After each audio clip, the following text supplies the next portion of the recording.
To understand how velocities are added and why, we need to understand the concept of relative velocity. Relative velocity is a concept of classical relativity, and relativity is the study of how different observers moving at different speeds measure the same phenomenon. Classical relativity applies to objects moving at low speeds less than light speed. Relative velocity is how fast an object appears to be moving from the point of view of an observer moving at a different speed.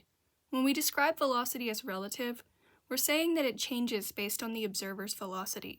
What looks fast from one perspective might look slower or stationary from another perspective.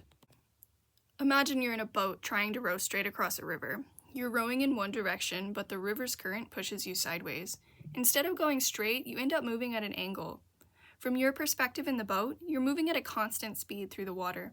But to someone on the shore, the boat's movement is a combination of both your rowing speed and the river's current speed. So they see the boat moving at an angle with a combined speed. This is an example of relative velocity because how fast and in which direction the boat moves depends on where you're observing from. From your perspective in the boat, you're moving straight through the water. But from the shore, the boat appears to move at an angle because the river's current is pushing you sideways. So the boat's speed and direction change based on whether you're looking from the boat, the river, or the shore. That's what we mean by relative velocity. Motion looks different depending on where you're observing from. When you're in a car, other cars passing by or driving next to you seem slower than they do to someone standing on the side of the road. To you, the cars next to you look like they're moving slowly, and the ones passing by seem to move slowly as well. This is because you're moving too, so their speed looks different from your perspective. But to someone standing still, the cars are moving at their full speed relative to them, so they see you and the other cars moving much faster. This is relative velocity. The speed of an object looks different depending on how fast the observer is. The reason we add relative velocities is we're trying to find the total effect of two motions happening at the same time, each from different perspectives. In one-dimensional kinematics, motion occurs along a straight line. It moves in either the positive or negative direction. If two objects are moving in the same direction, their relative velocity is the difference between their speed.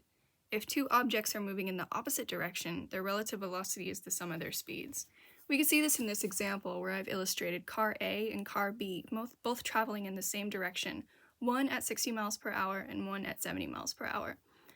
If we subtract 70 miles per hour from 60 miles per hour, we can see that car A is falling behind at a rate of 10 miles per hour, so negative 10 miles per hour. But if we subtract 60 from 70, we can see that car B is gaining speed at 10 miles per hour. In the second example, where they're traveling in the opposite direction, car A is still traveling at 60 miles per hour and car B is still traveling at 70 miles per hour. But in this case, we would add the two velocities because they're approaching each other at the combined rate of their speeds. In two-dimensional kinematics, an object moves along two different axes independently, those being the x-axis and the y-axis. Motion along one axis does not affect motion along the other axis because they are perpendicular. Because of this, we can separate the total velocity into its x and y components, with the x component being how fast the object moves along the x-axis, and the y component being how fast it moves along the y-axis. If these two separate velocities are acting on one object, then we can find the total velocity by adding the x and y components of velocity with the Pythagorean theorem. If you need to add the velocities of two objects in 2D, then you need to add each velocity's x components and y components separately with the intention of calculating a total velocity for the both of them.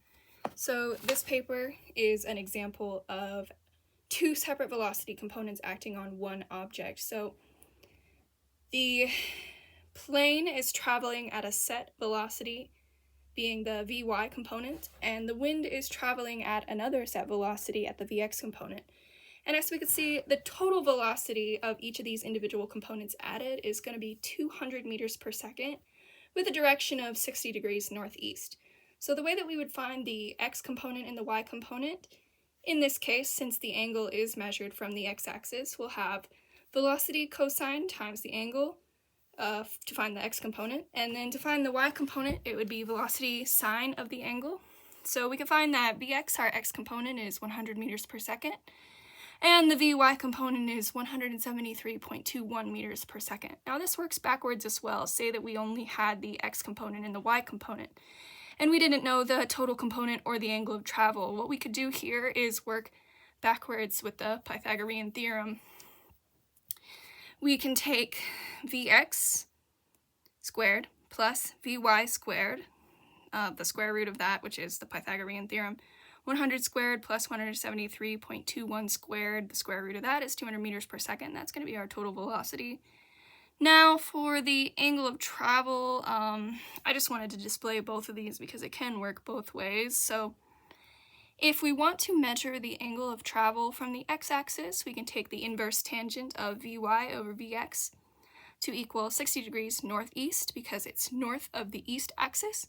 Or if we wanted to take the angle as measured from the y-axis, what we would do here is the inverse tangent of Vx over Vy to give us 30 degrees east-north, east of the north axis. Now, in the event that we did have two objects in 2D, these are the general steps for that. I don't have an example problem prepared, but it is rather simple and it's hardly any different than what we've already done before. So step one would be to break each velocity, because in this case you would be given two total velocities into their x components and y components. Then you would add each individual velocity's x component together to get the total x velocity. Because the x components are acting along the same line, they can be added just like one-dimensional velocities. And then the y components would have the same treatment. We would add one velocity's y component to the other y velocity's y component. And then the third step would be to use the Pythagorean theorem to find the magnitude of the total velocity, the total of both of those velocities, and then you could also use the inverse tangent function to find the direction. The discussion question that I wanted to leave today is a little bit, it's on topic, but it's a little bit thought-provoking, and so I wanted to ask, if all motion is relative, why is the speed of light always the same, no matter who measures it?